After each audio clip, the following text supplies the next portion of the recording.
What's up, you guys? How's it going? Today, we're going to talk about making a budget. Let's get to it. Okay, so the first step of putting together our budget is we need to track our expenses. We need to know exactly where our money's going. We need to know what we're paying for. And then once we do that, we can calculate how much we're spending of our income. And we also need to know how much income we're making in order to know that exact thing. So what we're going to start with is tracking our expenses. Now, what I do is I have this index card because it's nice and light and it's small and I can, just stick it to the side and it looks pretty good. I mean, my handwriting's not amazing, but so what I have here are my monthly expenses first.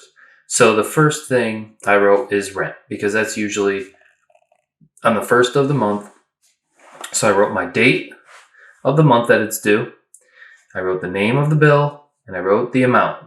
So usually for my bills, I will always round them up to the nearest dollar. Okay, I never round them down. They always get rounded up. So I will go ahead and round that up. Rent is exactly $500. So I'm assuming nobody's rent is $499.76 or something like that. And if it is, that's weird. But $500. That's the rent. So the phone bill say is $74.28. Well, I'm going to write $75 because that's how much I'm going to take out for it.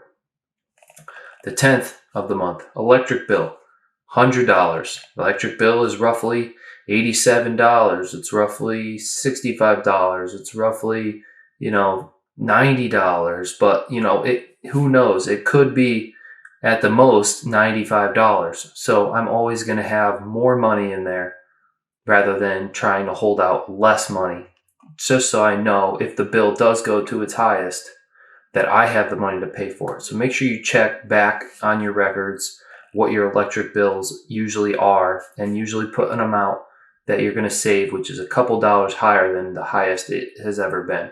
So if your bill is a lot more than $100, you better be saving more than $100. I'm just using these numbers as examples. So now the 18th of the month is car insurance. Okay, so that car insurance is $98.26. So we're going to take out $100 for that car insurance. And internet, same deal. It's $98, $99, whatever. So we're going to round it up to $100. And this is just going to make everything a lot easier because, math is easier with zeros and fives. So anyways, these are our monthly expenses. These are examples of monthly expenses, okay? So I have all these written down with the exact dates. And then right next to it, I wrote my income, how much comes in a month, and then how much I get paid on bi-weekly. Okay, so this is just an example on a bi-weekly format because a lot more people get paid on bi-weekly formats rather than weekly or monthly. So what I do with that is I look back at my paychecks. If they're not all the same, then what I usually do is I look at all my paychecks and I go to the ones that usually pay me the least. So if you get anywhere between 30 hours and 35 hours a week or 40 hours and 50 hours a week, you go off of the 30-hour paychecks. You go off the 40-hour paychecks. You don't go off of the 50-hour and the 40-hour. You don't do those when they're your highest hours and you may not get those hours. You go off of the least because chances are you could end up in a stretch of that for 3 months. And if you base your budget off of your high hourly averages, then you could end up with a whole bunch of money you thought you were going to have and didn't.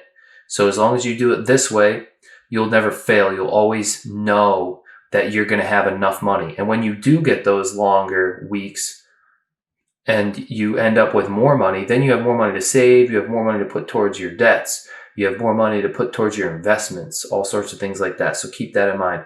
So what I have here is bi-weekly. The lowest amount that will end up coming in this example, bi-weekly, would be $925. And my income, I always round down. I never round it up like I did with my bills. My bills, I round them up so I take more money out. And if I don't spend that, I will have a couple cents to keep the change and add up to another couple dollars by the end of the month. But when I expect to round up for this and I don't get that much, then there is a small void in there.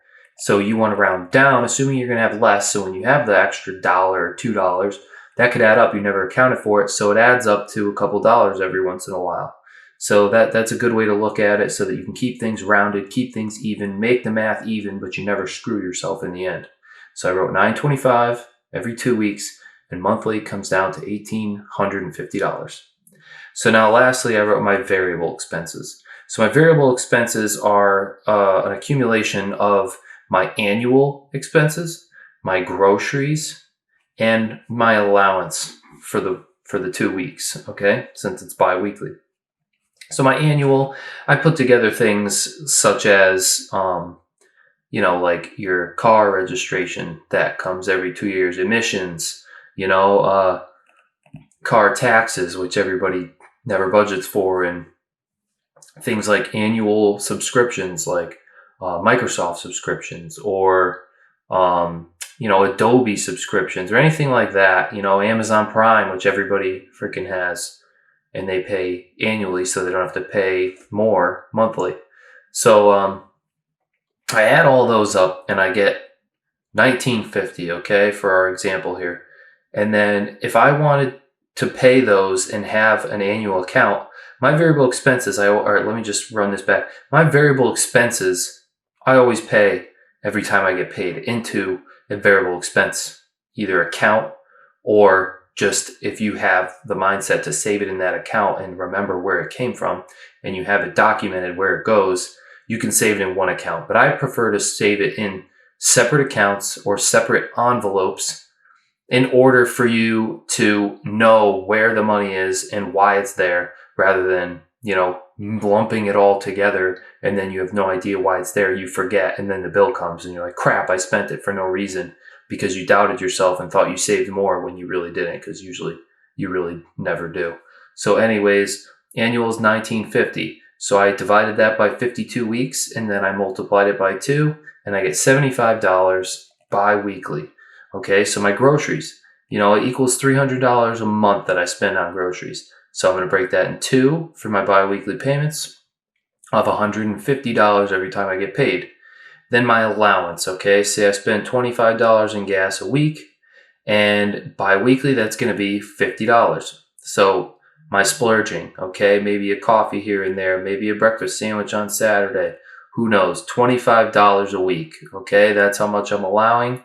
And then $50 bi-weekly. That's all I get to splurge, and then, these things don't actually count for, like, when you have birthday parties and Christmas gifts and stuff like that. So I don't ever recommend spending the splurging money until it comes to an occasion.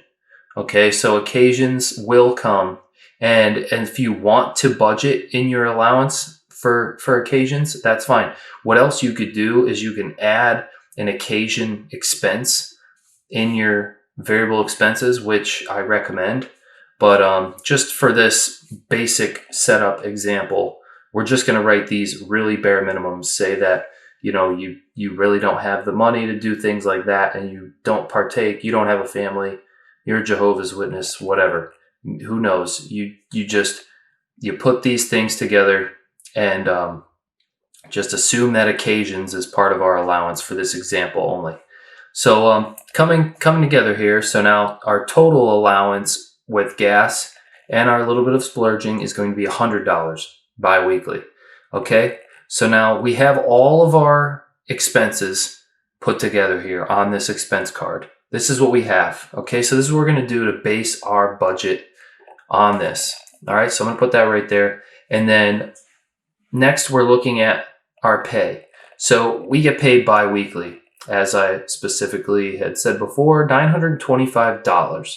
So then we're going to start with December, and we're going to go December 11th is the first Friday that we're going to get paid. Okay, so that means 2 weeks from then is the 25th. So on the 25th, we're going to get our next paycheck, which is bi-weekly. So then I have wrote $925 is what I'll get paid. And it may be more. Like I said, I have made sure that this number was the lowest I'd get paid, not including times where I end up getting sick and I have a sick day, because it'll probably be lower than that.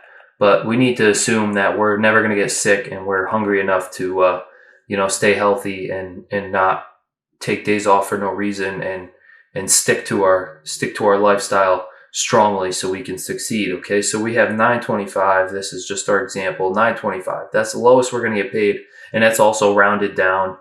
$2.12, say, because say our example is $927.12. That's how much we get paid. So on those low paycheck days. So we're going to knock that down to $9.25 to make it easy for the math. And we'll always be $2. We'll always be $2 plus. You know what I mean? But we don't ever count that. We just let that stack up on its own. We ignore it. $9.25 on the 11th. $9.25 on the 25th. 2 weeks later. $9.25 on the 8th of January. $9.25 on the 22nd. 2 weeks later. $9.25 on the 5th of February. $9.25 on the 19th of February. Okay, so now what we need to do, now that we have these 3 months laid out, we have our paychecks, we have all our expenses written down, now we need to put our bills into play and have a plan on how we're going to pay those bills and then put our savings away, okay? So now there's a whole lot of different ways people can do this, and there's a whole lot of things like the 50-30-20% play and the 70-10-10-10 play. Okay, well, let's just say you've never done a budget before. Okay, you've never done a budget before. So my idea here is that if you've never done a budget, it's going to be freaking tough to get your feet in there and start actually succeeding. Most people are going to do it the first time, and then they're going to do it the second time, and then the third time they're going to mess up, and they're going to be like, well, I'll just get it next time. And then they realize they destroy their budget because the next time you go to pay, you didn't assume this, but, or they spend all their savings. So they never save every time. They pay their bills, no problem, so they can stay alive, but then they never save the money. So, I like to think that your savings at this moment needs to be one specific thing. So what I like to think is that your bills should be no more than 55% and your savings should be 45%. That should be your bare minimum. You should try to have your bills less and your savings more, but that should be the bare minimum. So I just thought up this example and added these numbers together to see if they would work. And most likely they're going to work, but I don't think we're going to end up with 55%, 45%. So let's just see where we end up there. Okay. So bills, our first bill is rent. Okay. Now it's owed on the first of the month. So what I suggest with rent, because of the fact that it is the highest bill on our monthly expenses, it's $500. What we're going to do, what I always do in my personal expenses, is I split my monthly mortgage. I split it in half, and I put it on the first and on the last paycheck of the month. And why I do that is because it gives me more opportunities to add those bills up exactly where I want them and not run out of money in my paychecks and then end up with more savings accumulatively over the weeks, rather than spending a whole entire paycheck and having no savings on the first one, or spending a whole entire paycheck on the last paycheck and saving nothing and then only getting savings on the first paycheck. I save every single paycheck, and I think that's important, to save every single paycheck. So you divvy your bills so that they will work and you'll never pay late, and then you divvy your bills so you can save money every single week, because that will get your mind wanting to save that money, hungry to take that money and save it. Okay, so then the first step we're going to write down here is going to be our rent, and we're going to put it on the first paycheck. Rent, split it in half, $250. Second paycheck, rent, split it in half, $250. So now we will put this money in our account and leave it there. We will not touch it. It is untouchable. We come to our second paycheck of the month, $250. Now this $250 and this $250 is our $500 for rent, and it will be paid the day the money is in from your paycheck on the 25th. The $500 will pay your rent that day. Don't wait till the first and hold on to it. And then, no, forget. It doesn't matter if you pay it 5 days early. It doesn't matter if you pay it 14 days early. If you pay for that month, you pay for that month. So you put that money together and you pay it that day. You look at this thing and you pay those bills that day, then you will never forget. This will be routine. You will look at this the day you get paid and you will pay that to whoever your bill is owed to. So the next one we have here is our phone bill. Okay, our phone bill is $75 on the 5th of the month. So assuming we've already paid in December, are we going to put it on the 11th or on the 25th? Well, this is the way I look at it, okay? So I like to put my bills in the same places, either my first or second paycheck or my first, second, third, or fourth paycheck, whatever way you're going. I like them to put them in the same exact week every single month so that I can keep it routine and everything stays the same. And that makes everything easier, makes the math easier. It makes this process go faster so you work less and get your process down strong. So let's look at it, okay? Here, if I put it on the first paycheck, down here, it would also be on the first paycheck. So in January, the 8th is 3 days after it's due on the 5th. So that doesn't work. And then February, that means I get the paycheck on the day of it's due. And I don't like that. So what I'm going to do is I'm going to put the phone bill here on the second paycheck of the month, $75. And I'm going to do that because now I will pay it on the 25th. And no matter what, it will always be on time for the 5th. It will always be early of the 5th. And then when I do that here, it will also be early of the 5th. And no matter what, every single month, there's no chance I could ever end up getting paid on the 6th on that first paycheck and then be late on my payments. Late is unacceptable.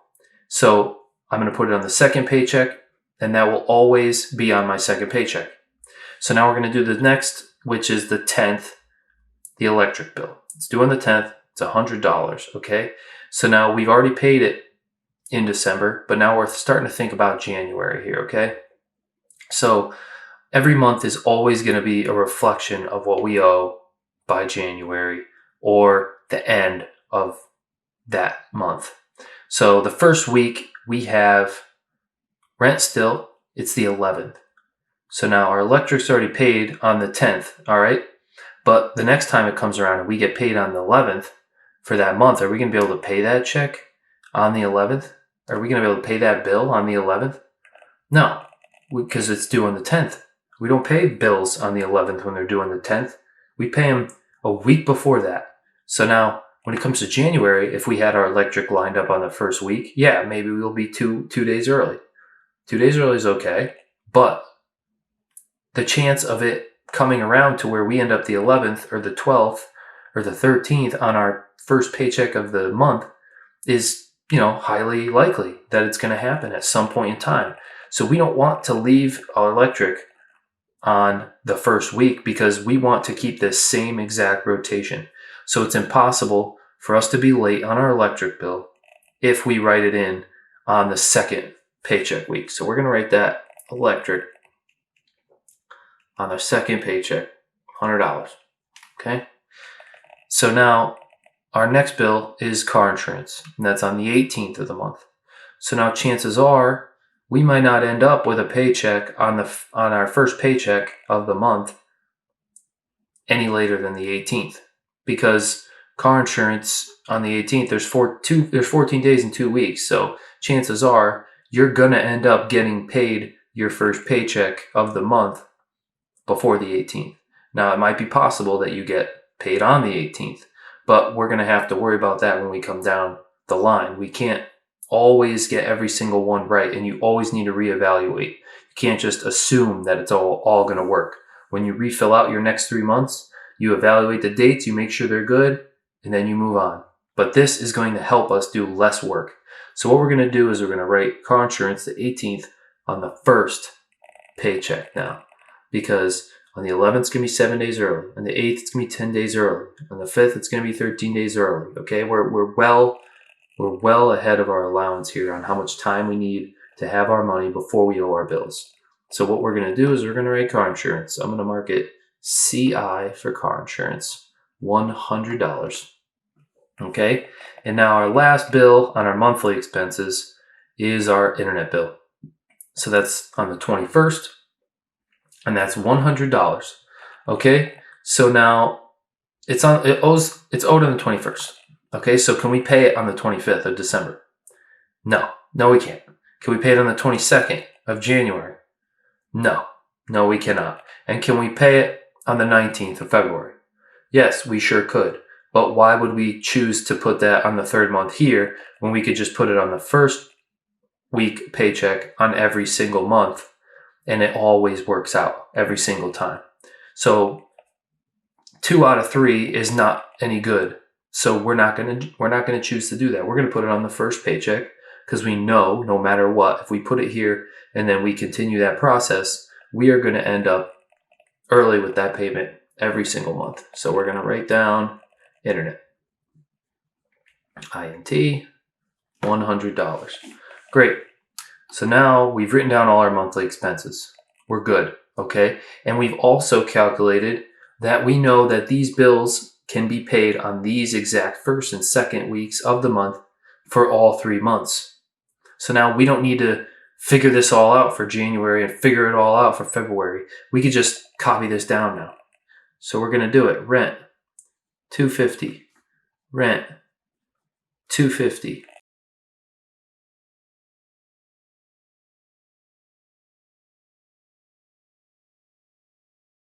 Okay, so now we have all of our expenses for our monthly bills written out and planned out so that we can effectively pay these bills on time and with the right amounts, okay? So now our next thing, we have to write our variable expenses. So what we determined with our variable expenses here is that we're gonna pay these every single week, okay? We know that these variable expenses are gonna get paid every single paycheck week. Okay, so our annual was $75, all right? And then our groceries was $150, and our allowance was $50, and our splurging was $50. So our allowance was, $100 bi-weekly. Okay, so now we go ahead and we're still gonna write these individually. We're not gonna write variables because we want these in separate money accounts. We don't want these to be in the same accounts. Preferably, you'll have an annual expense bucket in your bank account, and you'll also have an envelope with cash for your groceries and an envelope for your allowance, which the envelope should be your wallet or purse or whatever the case may be. So we're going to write those out individually. So I write annuals, $75 every time I get paid. Allowance, $100 every time I get paid. Okay, and then groceries,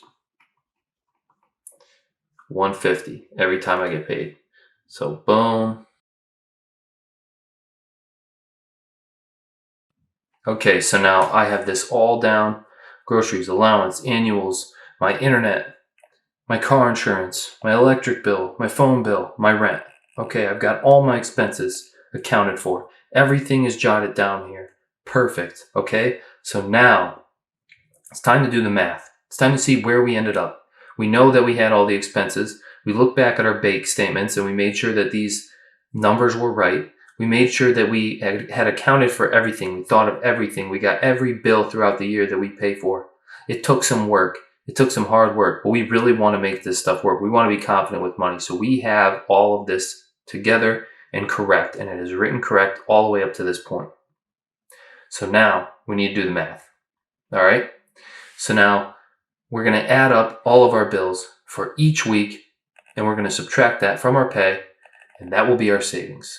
All right? That's how we're going to do this. So we are going to look at rent, $250. Car insurance, $100. That's $350. Internet, $100. $450. Annual expenses, $75, which is $525. Allowance, $100, is $625. Groceries is $150. That's $775. Okay, so if we subtract 775 from 925, we're going to end up with 150. So we're going to write that down in our savings, $150. Boom. That's awesome. Okay. So every number I write over here just makes me tingle. I love savings. I love saving the money. I love putting it somewhere, having somewhere to do with it. I love respecting my money. Okay. So next week we're gonna have the second thing of rent, $250. Our phone bill, $75. That's $325. Electric, that's $100. So that's $425. Annuals, $75. So that's $500. Allowance is $100. So that's $600. And groceries, which is $150. So that's $750. So now if we have $750, subtract it from $925, we're going to end up with $175 to save. So now your total there is going to be $325 to save for December. That's awesome. So now what we did when we calculated all these things to be exactly the same is we just saved ourselves a ton of work. We do not have to count and do the math every single time we go through these weeks. And this is going to help you so that you can pump out a budget for an entire year as long as you calculate 3 months at a time. So we're going to go ahead and do this, and it's the exact same numbers as here. So all we have to do is write 150. We don't have to count it, nothing. And write 175, exact same. And what happens here? Exact same, 150, 175. So now we got this all figured out, okay? We've got our budget here. We've got it all figured out. I recommend you have it written down on a piece of paper, not on a whiteboard, so it doesn't get erased.